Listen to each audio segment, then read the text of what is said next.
মূসা নবী কই মালিক বুঝি নাই গো মালিক, কিছুই বুঝি নাই, তোমার কুদরতের খেলা কিছুই বুঝি নাই। আল্লাহ সকাল বেলা ছিল যে সবচেয়ে বড় গুনাহগার, বিকাল বেলা হয়ে গেল সবচেয়ে বড় ওলি। কেমনে হলো, কিভাবে হলো আল্লাহ তুমি একটু বুঝাইবানি। রব্বুল আলামিন তখন বলেন মূসা রে, আমার বান্দা গুনার কথা ইয়াদ কইরা তওবার নিয়তে শিশু বাচ্চাটারে কুলে নিয়া, তার অবুঝ নিষ্পাপ বাচ্চাটারে কুলে নিয়া জঙ্গলের দিকে, পাহাড়ের দিকে রওনা দিছে। পাহাড়ের নির্জন জঙ্গলে যায়া আমি আল্লাহর কাছে তওবা করবে শিশু বাচ্চা কাটিকে নিয়ে রওনা দিছে। জঙ্গলের ভিতরে ঢুকলো, বাচ্চাটা কয় আব্বু এত বড় পাহাড় গো আব্বা, এর চেয়ে বড় কিছু আছে নাকি? বাবা কয় হো বাবা, পাহাড়ের চেয়ে বড় আছে। কি আছে? কই পাহাড়ের চেয়ে বড় হলো এই জমিন, জমিনের কোনো শেষ নাই। কয় বাবা জমিনের চেয়েও বড় কিছু আছে নাকি? কয় আছে পানি, মাটির চেয়েও পানির পরিমাণ বেশি। কয় বাবা পানির চেয়েও পরিমাণে বেশি কিছু আছে নাকি? বাচ্চারা যখন কুলে বইয়া বাবারে এইরকম প্রশ্ন করে, তখন বাবা চোখের পানি মুইছে। কয় বাবা পানির চেয়েও বেশি হয়ে গেছে তোমার বাবার গুনাহ। আমি একটু আল্লাহর কাছে তওবা করব, কারণ মালিক বলেছে কুল ইয়া ইবাদিয়াল্লাযীনা আসরাফু আলা আনফুসিহিম লা তাকনাতু মির রাহমাতিল্লাহ। বান্দা তোমার গুনাহ যত বেশি হোক না কেন, আমি আল্লাহর রহমত থেকে নিরাশ হও না, কারণ তোমার গুনাহ যেই পরিমাণ আমার রহমত এর চেয়েও বেশি। অতএব বাবা শোনো, তোমার বাবার গুনাহ যত বেশি হোক না কেন, আমার আল্লাহর রহমত তার চেয়েও বেশি। আমি একটু আল্লাহর কাছে হাত উঠে দোয়া করব বাবা, আর তুমি বাবার জন্য আল্লাহর কাছে সুপারিশ কইরা আমিন বলবো। কারণ আমার এই জিহ্বাটা পাক, আমার এই হাত না পাক, আমার বডি না পাক, কিন্তু তোমার এই জিহ্বাটা পাক। তুমি তো নিষ্পাপ, তোমার দ্বারা কোনো গুনাহ হয় নাই, বাবার জন্য তুমি আমিন কয়ে সুপারিশ করবা। আল্লাহ পাক বলে রে মূসা, যখনই আমার বান্দা এরকম ভাবে তওবার নিয়তে কান্না শুরু করে দিয়েছে, তখনই তার বাবার কান্না দেখা অবুঝ বাচ্চাটাও ঠোঁট ভাঙ্গে ভাঙ্গে কান্দে আর কয় আল্লাহ আমার আব্বারে তুমি মাফ করবানি। ওই শিশু বাচ্চাটার কান্না দেখা মাত্র আমি আল্লাহর রহমতের সাগরে ঢেউ শুরু হয়ে গেছে। ওই শিশু বাচ্চাটা সে নিষ্পাপ, তার কান্না দেখে আমার রহমতের সাগরে ঢেউ শুরু হয়ে গেছে রে মূসা। তখন আমি শুধু তার গুনাহ মাফ করেছি তা না, বরং তার গুনাহগুলাকে নেকি বানাইয়া জগতের সকল ওলিদের সর্দার বানায়া দিছি। ইল্লা মান তাবা ওয়া আমানা ওয়া আমিলা আমালান সালিহা ফাউলাইকা ইউবাদদিলুল্লাহু সাইয়্যাতিহিম হাসানাত ওয়া কানাল্লাহু গফুরার রহিমা। আল্লাহ পাক এত বড় খুশখবর শোনাইছেন তওবাকারীর জন্য। এজন্যই যুবক, দুনিয়াতে সব কাজে সময় লাগে। মেট্রিক পাস করতে সময় লাগে, আইএ পাস করতে সময় লাগে, ব্যবসায়ী হতে সময় লাগে, যে কোনো জায়গায় যাওয়ার কথা নিলে সময় লাগে, প্রবাসে যেতে চাইলেও সময় লাগে। সময় লাগে না শুধু এক কাজের যুবক, একটা কাজে শুধু সময় লাগে না, সেটা হলো আল্লাহর ওলি হইতে সময় লাগে না। এই জায়গায় বসার আগে আমার নাম ছিল গুনাহগারের খাতায়, কিন্তু যেই মাত্র দিলে দিলে তওবা করলাম, সাথে সাথে আল্লাহ পাক আমার নাম উঠে দিলেন ওলির খাতায়। বসার আগে আমি ছিলাম গুনাহগার, তওবা করার খাতিরে আমার নাম হয়ে গেল ওলির খাতায়। এজন্য আমার ভাইরা বন্ধুরা একটু দিলটা নরম করে কথাগুলি বুঝো। কার কোন দিন মালাকুল মউত হাজির হয় কেউ জানি না। এ যুবক, কে তোমাকে গ্যারান্টি দিল বৃদ্ধ বয়স পর্যন্ত তুমি হায়াত পাইবা, চুলদারি তোমার পাকবে, একদিন তুমি বৃদ্ধ বয়সে মসজিদে আইসা নামাজ ধরবা? এতটুকু গ্যারান্টি তোমাকে কে দিল? একটু ডান দিকে তাকাও, দেখবা তোমার খেলার সাথী কবরে শুয়ে রইছে। বাম দিকে তাকাইলে দেখবা লেখাপড়ার সাথী কবরে শুয়ে আছে। একটু যদি তুমি সামনের দিকে তাকাও, দেখবা কত চুল, কত দাড়ি, কাঁচা দাড়ি কাঁচা চুলের মানুষ চোখের সামনে কবরে শুয়ে রয়েছে। অতএব তওবা করার, দেরি করার কোনো সুযোগ নাই, কোনো সুযোগ নাই। আজ রাত আমার জীবনের শেষ রাত কিনা তাও আমরা কেউ জানি না। এমনও বহু খবর আমার আপনার কানে আসে রে যুবক। সন্ধ্যার সময় একসাথে কথা বলছি, একসাথে গল্প করেছি, গভীর রাত্রে তার মৃত্যুর সংবাদ। অতএব তওবা করতে আর দেরি করা যাবে না। তওবা দেরি করার বিষয় না, তওবা হলো তাড়াতাড়ি করার বিষয়। এজন্য মনে রাখবা, একটু দিলটা নরম করে কথাগুলা বোঝার চেষ্টা করো ভাইরা বন্ধুরা। যেই মানুষটা তওবা করে, তওবার খাতিরে আল্লাহ পাক রব্বুল আলামিন, নাম ছিল তওবার আগে গুনাহগার, তওবার দ্বারা হয়ে গেল আল্লাহর ওয়ালি। তওবা করতে এমপির কাছে যেতে হয় না, তওবা করতে ইমাম সাহেবের হাত ধরতে হয় না, তওবা করতে চেয়ারম্যানের কাছে যাইতে হয় না, তওবা করতে আল্লাহর ঘরখানায় কাবা কেউ ধরা লাগে না, তওবা করতে আমার গুনাহ কাউকে শুনাইতেও হয় না, কারো কাছে গিয়ে গুনার কথা স্বীকার কইরা তওবা করতে হয় না। এমনকি শরীয়তের বিধান হলো গুনাহ কাউকে জানানো নিষেধ, গুনার কথা কাউকে বলা নিষেধ। বন্ধুকেও কোনোদিন গুনার কথা বলবা না, এমনকি নিজের স্ত্রীর কাছেও কোনোদিন নিজের গুনার কথা বলবা না। আজকে যাকে আপন মনে করে তুমি তোমার গুনার কথাটা তুমি তাকে শুনাইবা, দুনিয়াতে সে যদি তোমাকে বিপদে নাও ফেলায়, কিয়ামতের ময়দানে সেই আপন মানুষটা তোমাকে বিপদে ফেলায় দিবে। বলবে, মালিক, ও মালিক, কেমন করে তুমি তারে জান্নাত দেও? আমি তো জানি সে এই গুনাহ করছে, আমারে নিজের মুখে বলছে। আল্লাহ পাক রব্বুল আলামিন তখন বলবে, বান্দারে তুই কি ভুলটা করলি? দুনিয়াতে আমি আল্লাহ তোর গুনাহটা লুকায় রাখলাম, কিন্তু তুই তোর গুনাহ লুকাইয়ে রাখতে পারলি না। আমি আল্লাহ কাউকে জানাই নেই, কিন্তু তোর গুনাহ তুই মানুষকে জানায় দিছো। আজকে যারে জানাইছো সে তোরে আটকায় দিছে। সে বলতেছে, আল্লাহ সে কেমনে জান্নাতে যায়? সে তো এই গুনাহ করছে। এজন্য বিপদ, কঠিন থেকে কঠিন বিপদ। এজন্য কাউকে গুনার কথা বলা নিষেধ। শুধুমাত্র গুনার কথা বলবো কার কাছে? একটু জোরে আওয়াজ দেয়া বলো, কার কাছে? দিলে দিলে শুধু বলো, মালিক আমি জীবনে বহু নামাজ আমি কাজা করেছি গো মালিক। মসজিদের মিনার থেকে তুমি আমাকে বারবার ডাকছো, আল্লাহু আকবার, আল্লাহু আকবার। আমি বন্ধুদের নিয়ে মসজিদের পার দিয়ে কত চলে গেলাম। আল্লাহ তুমি বড়। এই আওয়াজ আমার কানে একবার দুইবার না, দৈনিক 5 বার আমার কানে এই আওয়াজটা পড়ছে। এরপরও আমি বন্ধুদের সাথে চলে গেছি। আল্লাহ, এখন আমার বুঝ হয়েছে আমি বহুত বড় অন্যায় করেছি, বহুত বড় অপরাধ করেছি।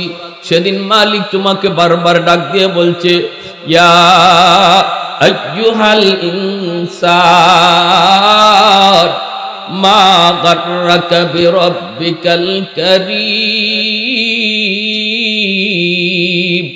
বান্দা, তোরে কে আমি আল্লাহ থেকে দূরে সরায় দিল?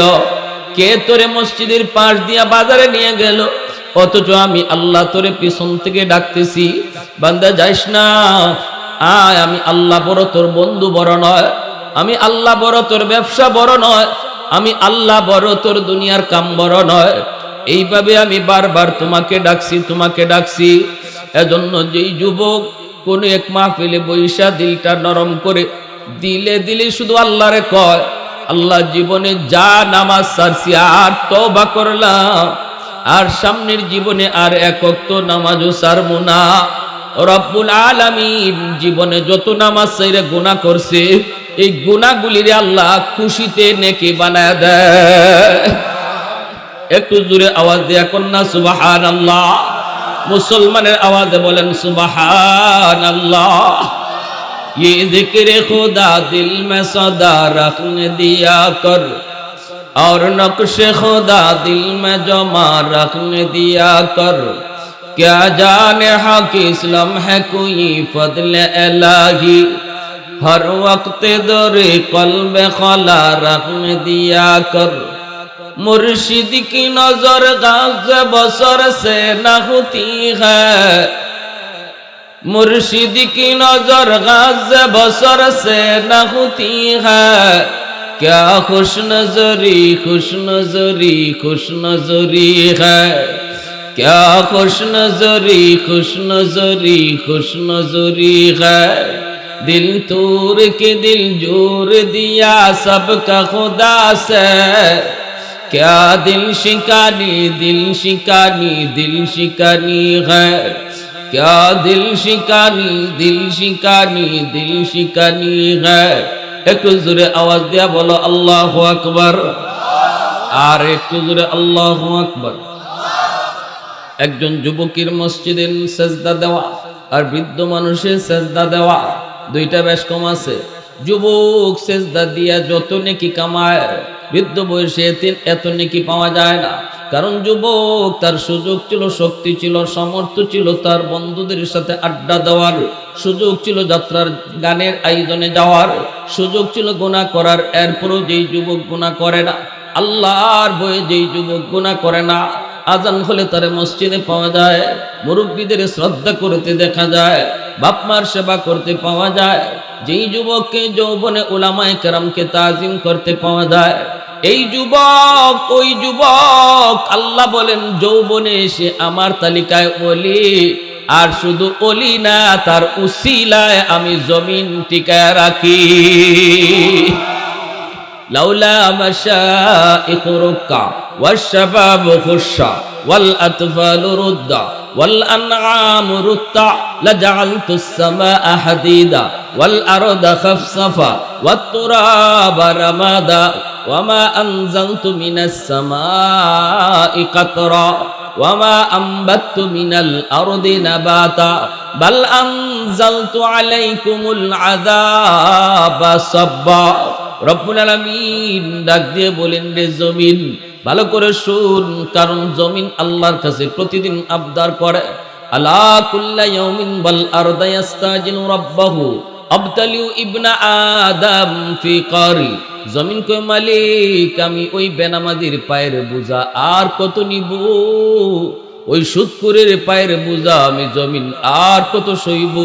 আল্লাহ ওই জিনাকুরের পায়ের লোড আমি জমিন আর কত নিব?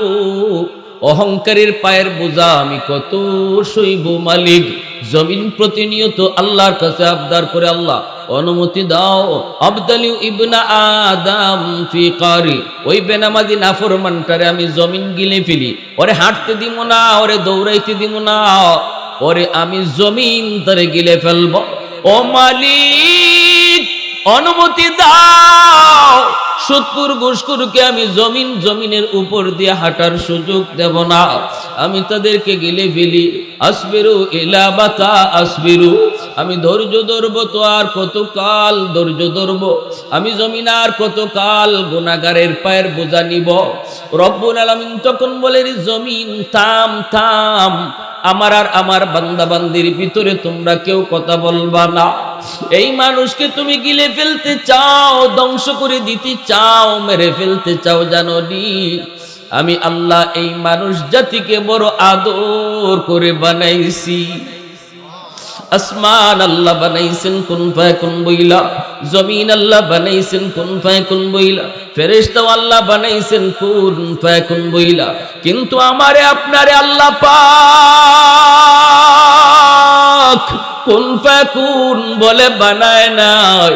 আমারে আপনারে যখন আল্লাহ বানাইছে, আল্লাহ বলে খালাকতু বিয়াদাইয়া, আমি আল্লাহ আমার নিজের হাত দিয়া বান্দা বান্দিরে বানাইছি।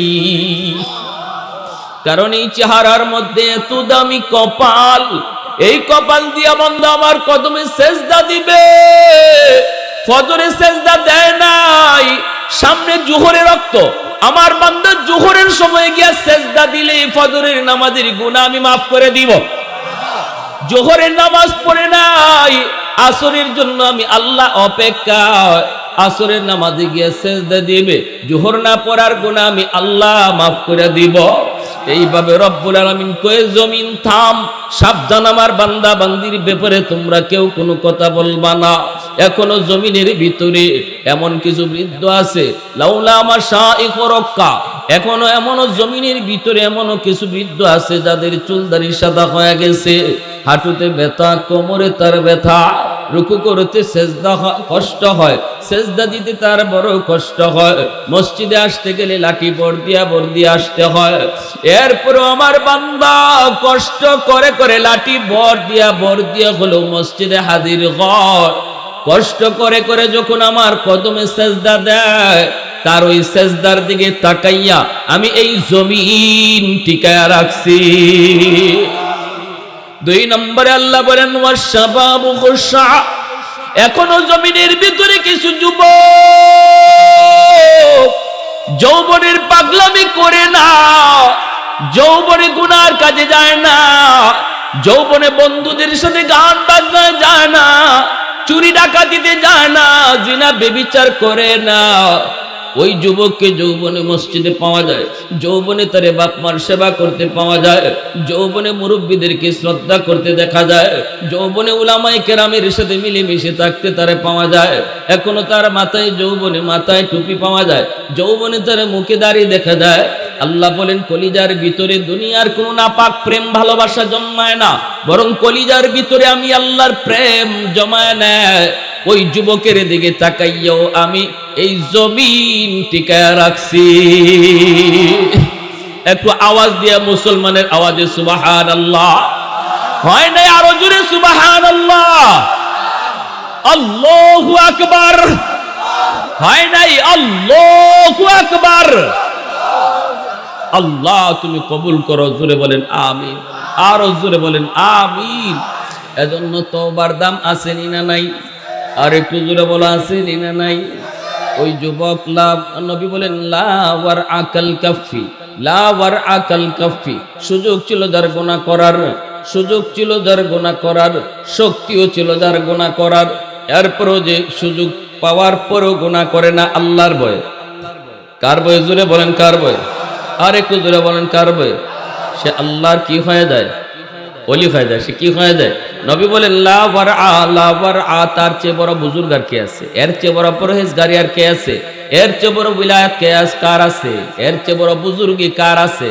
যার সুযোগ ছিল গুনাহ করার, এরপরও আল্লাহর ভয় করে না, সেই হলো তোমাদের ভিতরে আল্লাহর ওলি।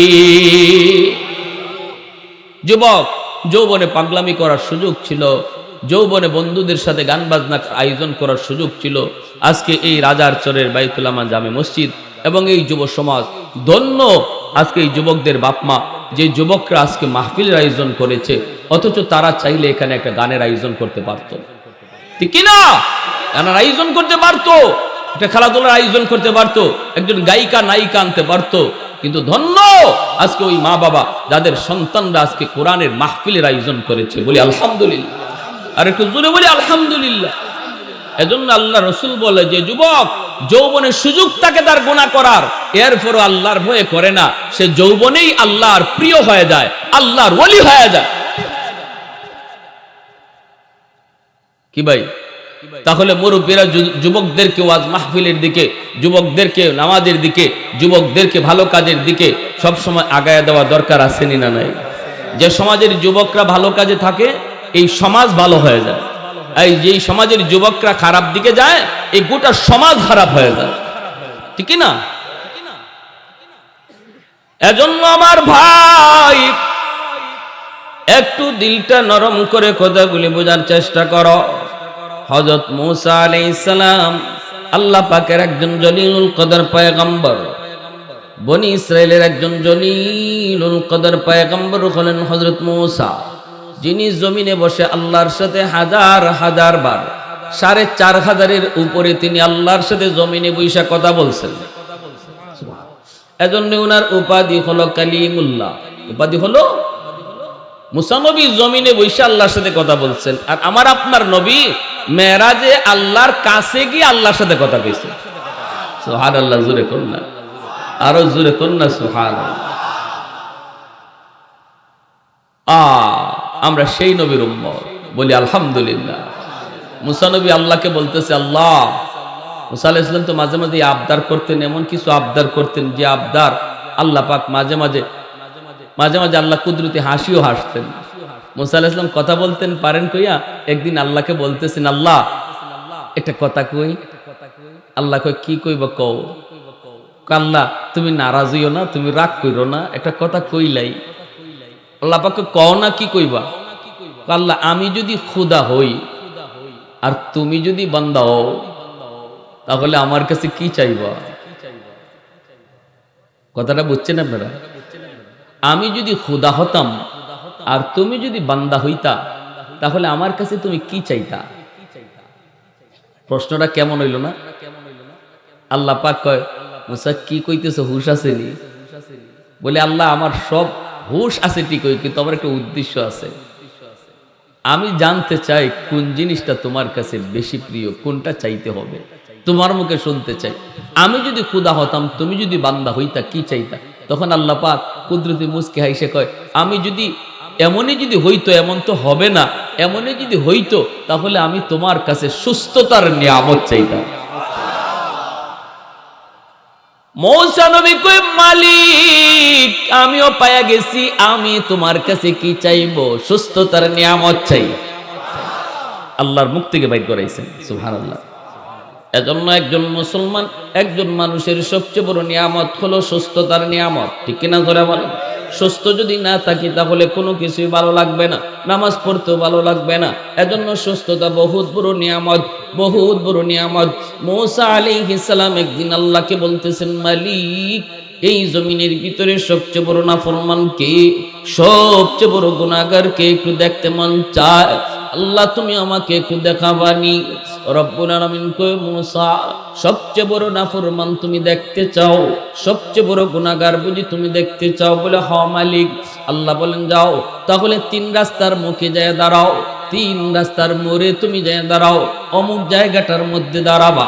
দেখবা ওই দিক থেকে একজন মানুষ আসতেছে, তার কোলে একটা শিশু বাচ্চা। ভালো করে চেহারাটা দেখে নিও, সেই হলো এই জমিনের সবচেয়ে বড় গুনাহগার। এই গোটা দুনিয়াতে এর থেকে বেশি আর কেউ গুনাহ করে নাই। যে পরিমাণ গুনাহ করছে, মূসা আলাইহিস সালাম ওই গুনাহগারকে দেখার জন্য এখানে যে দাঁড়াইছেন 3 রাস্তার মোড়ে, যে দেখেন যে ঠিকই তো একটা লোক আসতেছে বাচ্চা কোলে নিয়ে। মূসা আলাইহিস সালাম কোনো কথা নাই, বার্তা নাই, পরিচয়ও দিলেন না কে, তিনিও জানতে চাইলেন না তুমি কে, কি নাম তোমার, কোনো কথা নাই, শুধু চেহারাটা দেখছেন। হাই রে, এই লোকটা এই জমিনের সবচেয়ে বড় গুনাহগার, না জানি কি পরিমাণ গুনাহ করছে, আর না জানি কি রকম গুনাহ করছে। আল্লাহ আমারে বলছে এর থেকে বড় গুনাহগার আর জমিনে কেউ নাই। মূসা নবী তার চেহারাটা দেখে চলে আসছে, আইসা বাড়িতে আইসা বলতেছে, আল্লাহ সকালবেলা তো গুনাহগার দেখলাম, এবার বিকাল হয়ে গেছে, মন চায় এই জমিনে সবচেয়ে বড় ওলিকে, সবচেয়ে বড় বুজুর্গকে, তোমার সবচেয়ে প্রিয়কে, তাকেও একটু দেখতে মন চায়। আল্লাহ পাক বলেন, মূসা যেখানে সকালে দাঁড়াইছ, দেখবা ওই দিক থেকে একজন আসতেছে, তার কোলেও বাচ্চা। মূসা নবী আবার ওই জায়গায় তিনি যায় দাঁড়ালেন, দাঁড়ায় তিনি দেখতেছেন ওই দিক থেকে যেই মানুষটা আসতেছে জগতের সবচেয়ে বড় অলি হইয়া, সে আর কেউ নয়, সকালবেলা যেই মানুষটার সবচেয়ে বড় গুনাহগার হয়ে গেছে, বিকালে সবচেয়ে বড় অলি হইয়া ফিরতেছে। সুবহানাল্লাহ। মূসা নবী কয়, মালিক বুঝি নাই গো মালিক, কিছুই বুঝি নাই, তোমার কুদরতের খেলা কিছুই বুঝি নাই। আল্লাহ সকাল বেলা ছিল যে সবচেয়ে বড় গুনাহগার, বিকাল বেলা হয়ে গেল সবচেয়ে বড় ওলি। কেমনে হলো, কিভাবে হলো, আল্লাহ তুমি একটু বুঝাইবানি। রব্বুল আলামিন তখন বলেন, মূসা রে, আমার বান্দা গুনার কথা ইয়াদ কইরা তওবার নিয়তে শিশু বাচ্চাটারে কোলে নিয়া, তার অবুঝ নিষ্পাপ বাচ্চাটারে কোলে নিয়া জঙ্গলের দিকে পাহাড়ের দিকে রওনা দিছে। পাহাড়ের নির্জন জঙ্গলে যায় আমি আল্লাহর কাছে তওবা করবে। শিশু বাচ্চা কাটিকে নিয়ে রওনা দিছে। জঙ্গলের ভিতরে ঢুকলো। বাচ্চাটা কয় আব্বু এত বড় পাহাড় গো আব্বা, এর চেয়ে বড় কিছু আছে নাকি? বাবা কয় হো বাবা, পাহাড়ের চেয়েও বড় আছে। কি আছে? কই পাহাড়ের চেয়ে বড় হলো এই জমিন, জমিনের কোনো শেষ নাই। কয় বাবা জমিনের চেয়েও বড় কিছু আছে নাকি? কয় আছে পানি, মাটির চেয়েও পানির পরিমাণ বেশি। কয় বাবা পানির চেয়েও পরিমাণে বেশি কিছু আছে নাকি? বাচ্চারা যখন কুলে বইয়া বাবারে এইরকম প্রশ্ন করে, তখন বাবা চোখের পানি মুইছে। কই বাবা পানির চেয়েও বেশি হয়ে গেছে তোমার বাবার গুনাহ।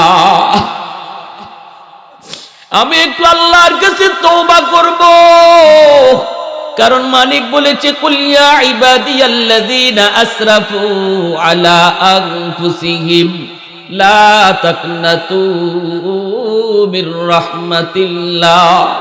বান্দা তোমার গুনাহ যত বেশি হোক না কেন, আমি আল্লাহর রহমত থেকে নিরাশ হও না, কারণ তোমার গুনাহ যেই পরিমাণ আমার রহমত এর চেয়েও বেশি। অতএব বাবা শোনো, তোমার বাবার গুনাহ যত বেশি হোক না কেন, আমার আল্লাহর রহমত তার চেয়েও বেশি। আমি একটু আল্লাহর কাছে হাত উঠে দোয়া করব বাবা, আর তুমি বাবার জন্য আল্লাহর কাছে সুপারিশ কইরা আমিন বলবো।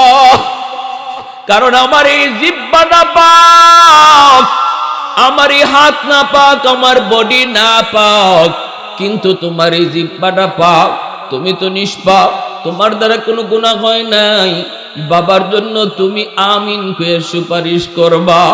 আল্লাহ পাক বলে রে মূসা, যখনই আমার বান্দা এরকম ভাবে তওবার নিয়তে কান্না শুরু করে দিয়েছে, তখনই তার বাবার কান্না দেখা অবুঝ বাচ্চাটাও ঠোঁট ভাঙ্গে ভাঙ্গে কান্দে আর কয় আল্লাহ আমার আব্বারে তুমি মাফ করবানি। ওই শিশু বাচ্চাটার কান্না দেখা মাত্র আমি আল্লাহর রহমতের সাগরে ঢেউ শুরু হয়ে গেছে। ওই শিশু বাচ্চাটা সে নিষ্পাপ, তার কান্না দেখে আমার রহমতের সাগরে ঢেউ শুরু হয়ে গেছে রে মূসা।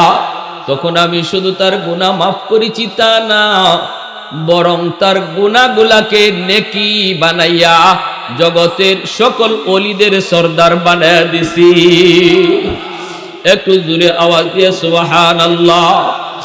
আলহামদুলিমান কাদ্দারা খাইরাম ওয়া খাবালা, আলহামদুলিমান কাদ্দারা খাইরাম ওয়া খাবালা, ওয়া শুকরু লিমান সাওয়ারা হুসনাম ওয়া জামালা, ফরদুন সামাদুন আন সিফাতিন খালকে বারিউন, রব্বুন আযালিয়ুন খালাকাল খালকা কামালা, লা জিদ্দা ওয়ালা নিদ্দা ওয়ালা হাদ্দা লিমাওলা, আল আনা কামা কানা ওয়ালাম ইয়ালকা যাওয়ালা, আল আনা কামা কানা ওয়ালাম ইয়ালকা যাওয়ালা।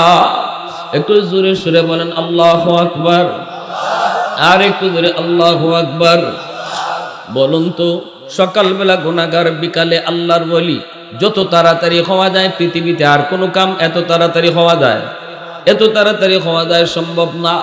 এমনকি বসার আগে ওই জায়গায় এই মাহফিলে বসার আগে গুনাহগার আর বসে দিলে দিলে তওবা করার দ্বারা তার নাম ওলির খাতায়। জোরে কোন আল্লাহু আকবার। কেউ জানবে না, কেউ শুনবে না, তারপর আল্লাহ মাফ করে দেয়। মুসা আলাইহিস সালাম একদিন আবার আল্লাহকে জিজ্ঞেস করে, আল্লাহ ও আল্লাহ, জান্নাতে আমার বন্ধু কে হইব? জান্নাতে আমার বন্ধু কে হবে? রব্বুল আলামিন বলে, তোমার বন্ধু জান্নাতে কে হবে এটা তুমি দেখতে চাও, জানতে চাও?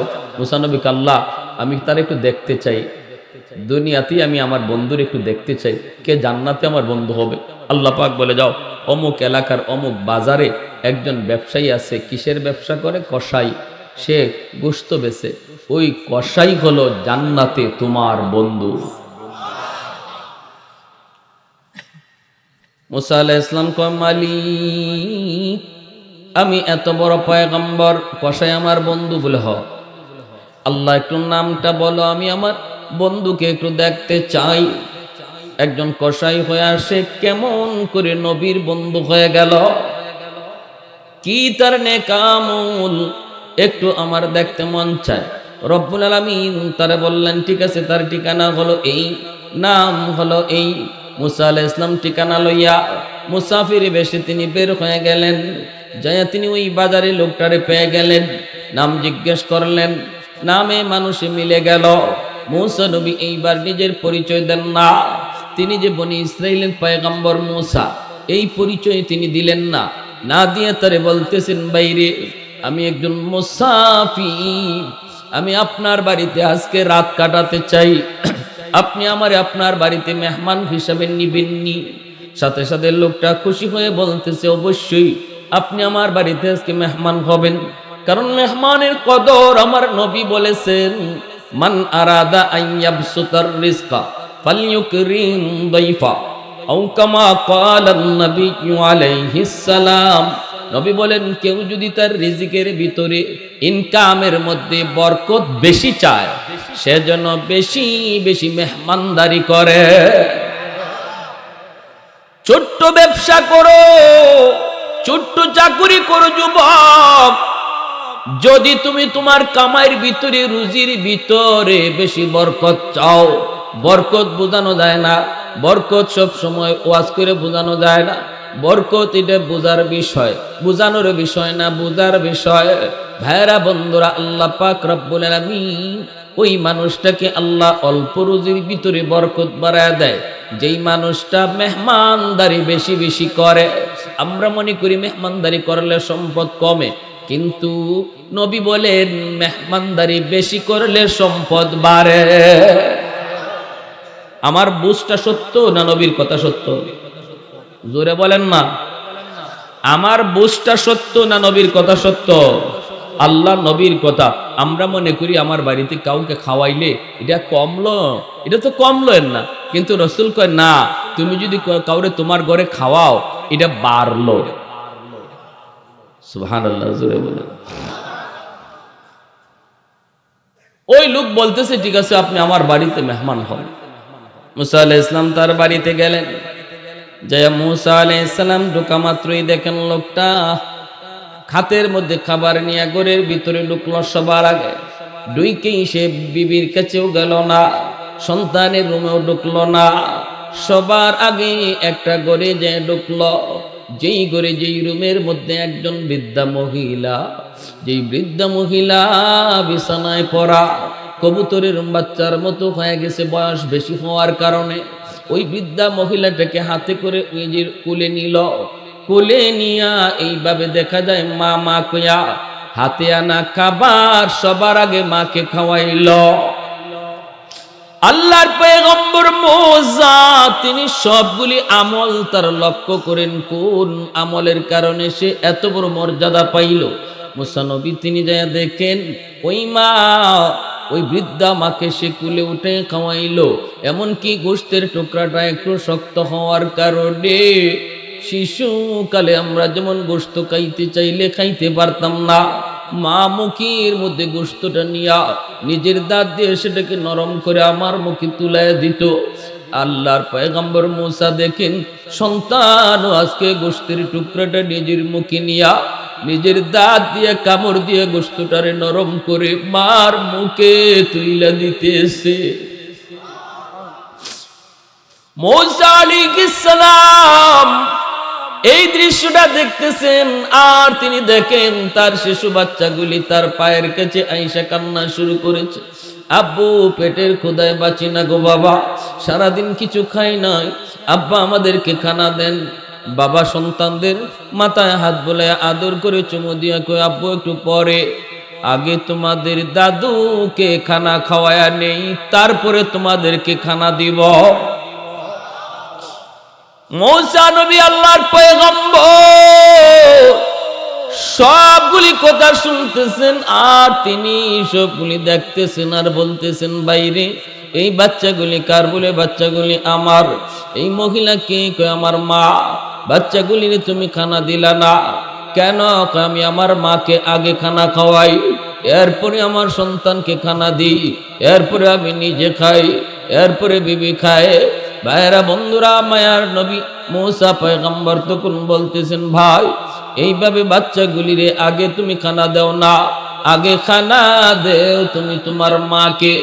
বলো না এই আমলটা জীবনে কতদিন যাবৎ চালাইছ, আগে মাকে খানা দাও, এরপরে সন্তানকে, এরপরে নিজে খাও। যুবক চোখের পানি মুছে আর কই, মুসাফির আজকে 40 বছর যাবত আমি এই আমল করি এবং আমি আমার মালিকের কাছে দোয়া করি, মালিক যেন এই আমল করতে করতে আমাকে কবরে ডাক দেয়। মূসা নবী কই, ভাই মাকে তুমি আগে খানা দাও, এটা তো আমার আল্লাহর নির্দেশ। ইয়াসআলুনাকা মাযা ইউনফিকুন কুল মা আনফাকতুম মিন খায়র ফালিল ওয়ালিদাইনি ওয়াল আকরাবিন।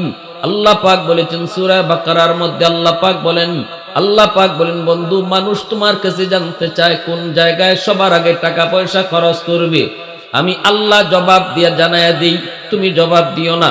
আমি জানায়া দেই, তুমি মানুষে জানায়া দাও। তার টাকা তার পয়সা সবার আগে বাপ মার জন্য খরচ হবে। সিদ্ধান্তটা কার? একটু জোরে আওয়াজ দিয়া বলো কার? আল্লাহ বলে না, খাবার তুমি আগে না, আগে মা খানা খাইলো কিনা, বাবা খানা খাইলো কিনা, এটা তুমি আগে দেখো। পকেটে টাকা আসছে রে যুবক, তুমি ঔষধ কিনবা, তোমারটা আগে নয়, সন্তানেরটাও আগে নয়, আগে মার ঔষধ বাবার ঔষধ আগে কিনো। কাপড় কেনার আগে নিজেরটাও আগে নয়, আগে দেখো বাপ মার কাপড় চোপড় লাগবে কিনা। পকেটে টাকা আসলে যখনই তুমি খরচ করবা, আল্লাহ পাকের আদেশ হলো এই টাকা সবার আগে বাপ মার জন্য খরচ হবে। মূসা নবী বলতেছে, ভাই তুমি তোমার মাকে এইভাবে নিজে কুলে নিয়ে এইভাবে গোশতরে নরম কইরা চাবায়া চাবায়া মারে খাওয়াইতেছো, আর তোমার মা বিড়বিড় করে কি যেন দোয়া করতেছে, একটু আমাকে শোনাইবানি। যুবক বলতেছে, মুসাফির আমার আম্মা দুইটা দোয়া করেন সব সময়, একটা দোয়া কবুল হয়ে গেছে, আমি পেয়ে গেছি দুনিয়ায়, আর একটা দোয়া কবুল হবে কি হবে না আমি জানি না। মুসা নবী তখন বলেন, কোন দোয়া একটু বলো। মায়ের দোয়া করে, আল্লাহ আমার সন্তানের রিজিকের ভিতরে বরকত বাড়ায় দিও। আল্লাহু আকবার। আমার সন্তানের রুজির ভিতরে আল্লাহ তুমি বরকত বাড়ায় দিও। এই দোয়াটা আমি পেয়ে গেছি। ছোট্ট একটা ব্যবসা করি, কিন্তু এর ভিতরে এই পরিমাণ বরকত আল্লাহ দিছে, আমার কোনো অভাব নাই, আমার কাছে কেউ কোনো পাওনা পায় না, আমি সর্বদিক দিয়ে খুশি, সব দিক দিয়ে আমি খুশি, দুনিয়ার জীবনে আমি বড় শান্তিতে আছি মার দোয়ার কারণে। আরেকটা মা দোয়া করে, আল্লাহ জান্নাতে আমার সন্তানকে মূসা নবীর বন্ধু বানাইও।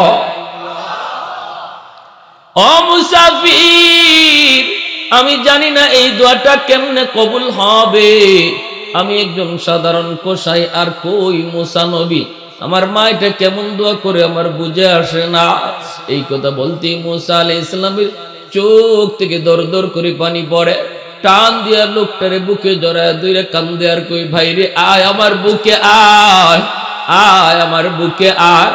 তোমার মার দ্বিতীয় দোয়াটাও আল্লাহর দরবারে কবুল হয়ে গেছে। আমি হলাম বনি ইসরাইলের পয়গম্বর, আমি হলাম বনি ইসরাইলের নবী, যার নাম হলো মূসা কালিমুল্লাহ।